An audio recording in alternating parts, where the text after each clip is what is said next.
ঝকঝকে রোদ অস্থির মন আর ঘড়ির কাঁটায় তখন প্রশ্রয়।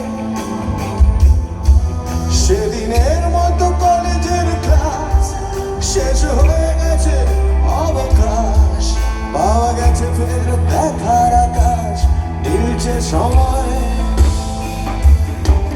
নীল রং ছিল ভীষণ প্রিয়, তাই সব কিছু মিলিয়ে নিল।